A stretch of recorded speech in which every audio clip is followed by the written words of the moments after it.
Hi guys. So இந்த வீடியோவில் நம்ம குவாண்டம் மிஷின் லேர்னிங் அப்படிங்கிற கான்செப்ட் பற்றி தான் கம்ப்ளீட்டாக பார்க்க போகிறோம். இந்த குவாண்டம் மிஷின் லேர்னிங் அப்படிங்கிறத கேட்ட உடனே உங்களுக்கு வந்து கன்ஃபியூஷனாக இருக்கும், இல்லைன்னா காம்ப்ளெக்ஸாக இருக்க மாதிரி ஒரு ஃபீல் இருக்கும். ஸ்டார்டிங்கில் எனக்கும் இருந்துச்சு. ஏன்னா மிஷின் லேர்னிங்லேருந்து நம்ம குவாண்டம் மிஷின் லேர்னிங் மூவ் பண்ணுறோம் அப்படின்னா இது கொஞ்சம் கஷ்டமாக தான் இருக்கும். இதை பற்றி இந்த வீடியோவில் உங்களுக்கு ஸ்டெப் பை ஸ்டெப்பாக நான் பிரேக் டவுன் பண்ணி சொல்ல போகிறேன், ஒரு கான்செப்ட்டுமே. ஸோ நீங்கள் குவாண்டம் மிஷின் லேர்னிங்கை ரொம்ப ஈஸியாகவே அண்டர்ஸ்டாண்ட் பண்ணிக்க முடியும் இந்த வீடியோ மூலமாக. இதே மாதிரி ஏரிட்டர் கண்டென்ட் பார்க்கணும் அப்படின்னு நினைச்சீங்கன்னா மறக்காம நம்ம சேனலை சப்ஸ்கிரைப் பண்ணிக்கங்க. இந்த வீடியோ லைக் பண்ணிட்டு கீழே ரைட்ல ஸ்வைப் பண்ணீங்கன்னா ஹைப் அப்படின்னு ஒரு பட்டன் இருக்கு, அதை மறக்காம கிளிக் பண்ணுங்க. அப்பதான் இந்த வீடியோ நிறைய பேருக்கு ரீச் ஆகும். சரி, இப்போ நம்ம டைரக்டா கான்செப்ட் குள்ள போயிடலாம். ஃபர்ஸ்ட் மிஷின் லேர்னிங் அப்படிங்கிற கான்செப்ட் இங்க நிறைய பேருக்கு அண்டர்ஸ்டாண்ட் ஆயிருக்கும். என்னோட ஆடியன்ஸா இருந்தீங்கன்னா உங்களுக்கு இப்ப புரியலைனால நான் திரும்ப சொல்றேன். இப்போ நீங்க நெட்ஃபிளிக்ஸ்ல ஒரு மூவி பார்த்துட்டு இருக்கீங்க, ஓகேவா? இப்போ கூட துராந்தர் 2 ரிலீஸ் ஆச்சு. ரொம்ப சூப்பரான மூவி. துராந்தர் 2 ப்ரொமோஷன்லாம் கிடையாது. ஸோ இப்போ அந்த மூவி வந்து நம்ம நெட்ஃபிளிக்ஸ்ல பார்த்துட்டு இருக்கோம். அதை பார்த்துட்டு இருக்கும் போதே நமக்கு என்ன ஆகும்னா,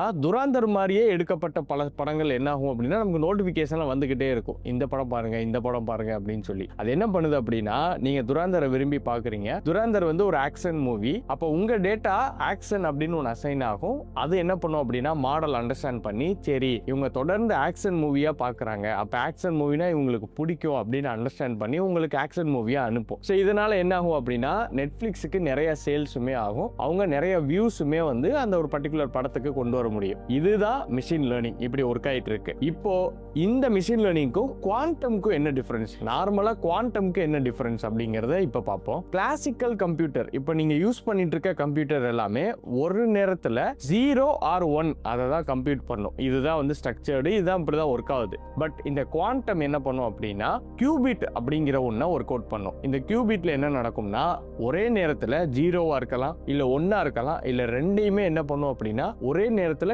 கம்ப்யூட் பண்ற அளவுக்கு பவர்ஃபுல்லான சிஸ்டம் எது அப்படின்னு கேட்டீங்கன்னா இந்த குவாண்டம். ஸோ இதுதான் கிளாசிக்கல் கம்ப்யூட்டருக்கும் நம்ம குவாண்டம் கம்ப்யூட்டருக்கும் இருக்க டிஃபரன்ஸ். எக்ஸாம்பிளுக்கு பாத்தீங்கன்னா இப்போ நீங்க ஏதோ ஒரு ஊருக்கு போகணும், அந்த ஊருக்கு கூகுள் மேப்ல வந்து ரூட் போடுறீங்க, ஓகேவா? ரூட் போடுறப்போ உங்களுக்கு 5-6 ரூட் காட்டும், அதுல எந்த ரூட் ஃபாஸ்டஸ்ட் அப்படிங்கிறதுமே காட்டும். இப்போ நீங்க சர்ச் பண்ண உடனே உங்களுக்கு இருக்க எல்லா பாசிபிள் ரூட்டையுமே அது கண்டுபிடிக்குதா? இதுதான் வந்து குவாண்டம் கம்ப்யூட்டிங். இதே கிளாசிக்கல் கம்ப்யூட்டிங் என்ன பண்ணும்னா ஃபர்ஸ்ட் ஒரு ரூட்டை கண்டுபிடிச்சு முடிச்சுட்டு தான் அடுத்த ரூட்டை கண்டுபிடிக்க போகும். இதுதான் கிளாசிக்கல் கம்ப்யூட்டிங்க்கும் நம்ம குவாண்டம் கம்ப்யூட்டிங்கும் இருக்க டிஃபரன்ஸ். இப்போ உங்களுக்கு குவாண்டம் கம்ப்யூட்டிங் பத்தி ஒரு சிம்பிளான அண்டர்ஸ்டாண்டிங் கிடைச்சிருக்கும். இப்போ நம்ம கோர் கான்செப்ட் குள்ள போவோம். How quantum machine learning works. இப்போ நார்மல் மிஷின் லேர்னிங்ல என்ன பண்ணுவோம் அப்படின்னா டேட்டா என்கோடிங் அப்படிங்கிற ஒரு விஷயம் நம்ம பண்ணுவோம். இப்போ டேட்டா வந்து பாத்தீங்கன்னா உங்களுக்கு டெக்ஸ்டா இருக்கலாம், இல்ல வேற ஏதாவது ஃபார்மெட்ல இருக்கலாம். நம்ம அது எல்லாத்தையுமே நம்பர்ஸ் ஃபார்மெட்டுக்கு கொண்டு வருவோம். அண்ட் அந்த நம்பர்லையும் பாத்தீங்கன்னா ஸ்டாண்டர்டைசேஷன் அப்படிங்கிற ஒரு ஃபார்முலா அப்ளை பண்ணுவோம், நார்மலைசேஷன்ங்கிற ஃபார்முலா அப்ளை பண்ணுவோம். இது எல்லாமே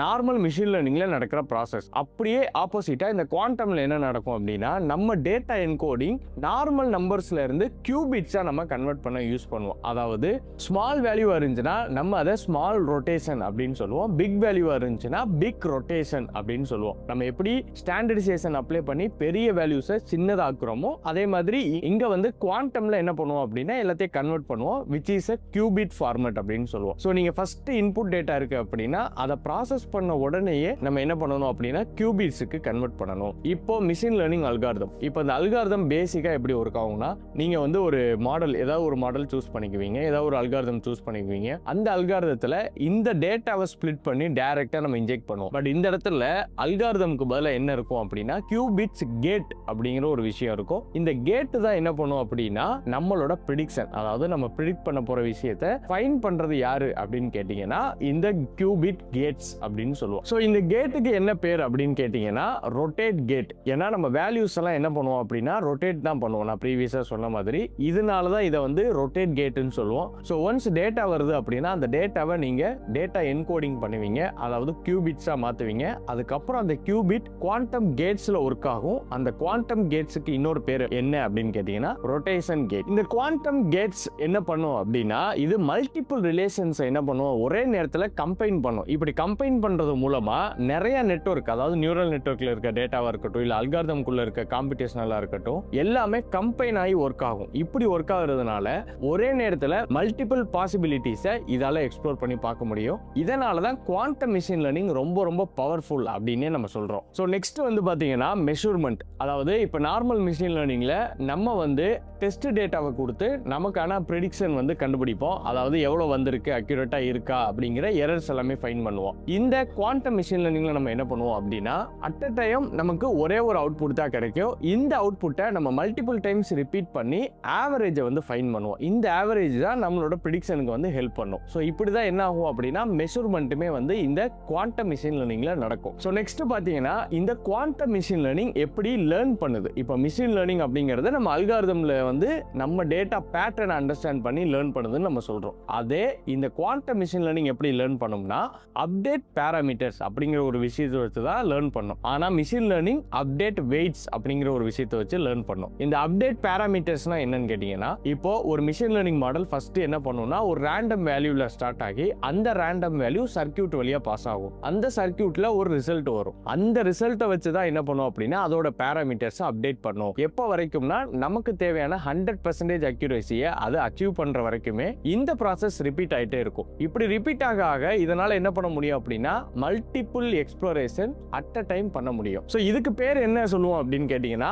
ஹைபிரிட் லேர்னிங். அதாவது குவாண்டம் பிளஸ் கிளாசிக்கல் லேர்னிங் இது ரெண்டையும் சேர்த்து ஹைபிரிட் லேர்னிங் தான் சொல்லுவாங்க. இந்த QML ஃபாலோ பண்றது ஹைபிரிட் லேர்னிங். இதுக்கு ரியல் லைஃப் எக்ஸாம்பிள் என்ன அப்படின்னு பார்த்தோம்னா ஒரு ஸ்விக்கில வந்து வேலை பார்க்குறவராக இருக்கட்டும், அதாவது டெலிவரி பாயா இருக்கட்டும், அவர் ஒரு விஷயத்தை ஏதோ ஒரு ப்ராடக்ட்டை டெலிவரி பண்ணும்போது மல்டிபிள் ரூட்ஸ் வந்து என்ன பண்ணணும் அப்படின்னா ஷார்ட்கட்ஸ் இருக்கான்னு செக் பண்ணணும். அப்படி செக் பண்ணும்போது கிளாசிக்கல் கம்ப்யூட்டர் என்ன பண்ணும் அப்படின்னா ஒரு பாத்தையுமே 1 by 1 செக் பண்ணும். ஓகேவா? பட் குவாண்டம் கம்ப்யூட்டிங் என்ன பண்ணும்னா எத்தனை பாத் அவைலபிளா இருக்கோ எல்லாத்தையுமே அட் அ டைம் செக் பண்ணி அதோடைய கிலோமீட்டர் எவ்வளோ இருக்கு, எது ஷார்டஸ்ட் பாத் அப்படிங்கறத சொல்லும். ஸோ இதுதான் வந்து குவாண்டம் மிஷின் லேர்னிங் வந்து லேர்ன் பண்றதுக்கு யூஸ் பண்ண மெத்தட். சரி, இப்போ வந்து ரியல் வேர்ல்டுல நம்ம QML அதாவது குவாண்டம் மிஷின் லேர்னிங் வந்து யூஸ் பண்ணிட்டு இருக்கோமா அப்படின்னு கேட்டா கிடையாது. இது எதனாலன்னு கேட்டீங்கன்னா இதோடைய ஹார்ட்வேர் வந்து இன்னுமே டெவலப் தான் பண்ணிக்கிட்டு இருக்காங்க. இது ஃபுல் ஸ்ட்ரக்சர்டா மார்க்கெட்ல யூஸ் பண்ற அளவுக்கு என்ன பண்ணல அப்படின்னா இன்னும் ரிலீஸ் பண்ணல. ஸோ அந்த மாதிரி ரிலீஸ் பண்ணிட்டாங்க அப்படின்னா நம்ம என்ன பண்ண முடியும், டைரக்டா மிஷின் லேர்னிங்ல இருந்து நம்ம QMLக்கு வந்து மூவ் பண்ண முடியும். பட் இப்போ எப்படி யூஸ் பண்றதுன்னு கேட்டீங்கன்னா இதுக்கு ஒரு பைத்தான் பேக்கேஜ் ரிலீஸ் பண்ணிருக்காங்க. பட் அதை யூஸ் பண்ணி நீங்க மிஷின் லேர்னிங் மாடல் டெவலப் பண்ணணும்னா நிறைய மேத்தமெட்டிக்கல் கால்குலேஷன் நம்ம இன்பில்ட்டா ரைட் பண்ற மாதிரி இருக்கும். எதுவுமே ஆல்ரெடி ரைட் பண்ணி இருக்காது. ஸோ அப்படி ரைட் பண்றது ரொம்ப ரொம்ப கஷ்டம். ஏன்னா அது ஒரு மேத்தமெட்டிக்கல் இன்ஸ்டிடியூஷன். நம்ம நிறைய ஒர்க் அவுட் பண்ணாதான் நம்மளாலே அந்த சர்க்யூட்டை அண்டர்ஸ்டாண்ட் பண்ண முடியும். இந்த QMLல ஒரே ஒரு டிஸ்அட்வான்டேஜ், பெரிய டிஸ்அட்வான்டேஜ் என்ன அப்படின்னு கேட்டீங்கன்னா இதுல டேட்டா கன்வர்ஷன் வந்து ரொம்ப ரொம்ப லோ. அதாவது நம்மளோட நார்மல் டேட்டாவை கியூபிட்ஸா கன்வெர்ட் பண்றது வந்து ரொம்ப ரொம்ப லோவா இருக்கு. அது வந்து நிறைய ஃபாஸ்ட் பண்ண முடியல அப்படிங்கிற ஒரு இஷ்யூஸ்மே வந்து ஃபேஸ் பண்ணிட்டு இருக்காங்க. இதை டெவலப் பண்ணும்போது இதை சால்வ் பண்ணிட்டாங்க அப்படின்னா இந்த QML நம்மளோட ஃபியூச்சர்ல ஒரு பெரிய இம்பாக்டை ஏற்படுத்தும். ஏன்னா இது எல்லா இடத்துலையுமே வந்து இதை அப்ளை பண்ண ஆரம்பிச்சிருவாங்க. ஸோ ஃபைனலா இந்த கிளாசிக்கல் ML அப்படிங்கிறது ஸ்டெப் பை ஸ்டெப் லேர்னிங். ஒரு விஷயத்தையுமே வந்து 1 by 1 லேர்ன் பண்ணிக்கிறோம். ஆனா குவாண்டம் ML அப்படிங்கிறது எல்லா பாத்தையுமே ஒரே நேரத்தில் எக்ஸ்ப்ளோர் பண்ணி பார்க்கும், ஒரே நேரத்தில் லேர்ன் பண்ணும். இதுதான் வந்து இதோட ஸ்பெஷல் பவரே. ஸோ இந்த QML நம்மளோட இப்போ இருக்க மிஷின் லேர்னிங்கை ரீப்ளேஸ் பண்ணுமா அப்படின்னு கேட்டால் கண்டிப்பாக கிடையாது. ஆனால் இந்த QML தான் ஃபியூச்சர் ஆஃப் மிஷின் லேர்னிங் அப்படிங்கிறத எல்லாருமே அண்டர்ஸ்டாண்ட் பண்ணிக்கணும். ஸோ இந்த வீடியோவில் உங்களுக்கு QMLனா என்ன அப்படிங்கிறது கொஞ்சம் கிளியராகவே அண்டர்ஸ்டாண்ட் ஆயிருக்கும். இதை வச்சு ஒரு மிஷின் லேர்னிங் மாடலே, அதாவது இந்த குவாண்டம் வச்சு ஒரு மிஷின் லேர்னிங் மாடலே டெவலப் பண்ணணும்னு நினைச்சீங்கன்னா மறக்காம கமெண்ட் செக்ஷனில் சொல்லுங்க. நான் அதுக்கு செப்பரேட்டாக ஒரு வீடியோவே போஸ்ட் பண்ணுறேன். அண்ட் நீங்கள் மிஷின் லேர்னிங்கை ஃப்ரம் த ஸ்க்ராட்ச் லேர்ன் பண்ணணும்னு நினச்சிங்கன்னா நான் அதுக்கு ஓனாக ஒரு புக்கு ரைட் பண்ணியிருக்கேன். அந்த புக்கோட லிங்க் டிஸ்கிரிப்ஷனில் கொடுத்துருக்கேன். மறக்காமல் செக் பண்ணி பாருங்கள். ரொம்ப ரொம்ப ஈஸியாக இருக்கும் நீங்கள் மிஷின் லேர்னிங் கான்செப்டை அண்டர்ஸ்டாண்ட் பண்ணிக்கிறது. இதே மாதிரி ஏ கண்டென்ட் கோர் லேர்ன் பண்ணணும்னு நினச்சிங்கன்னா மறக்காமல் நம்ம சேனலை சப்ஸ்கிரைப் பண்ணிக்கோங்க. அண்ட் நெக்ஸ்ட் வீடியோவில் நான் உங்களை மீட் பண்ணுறேன்.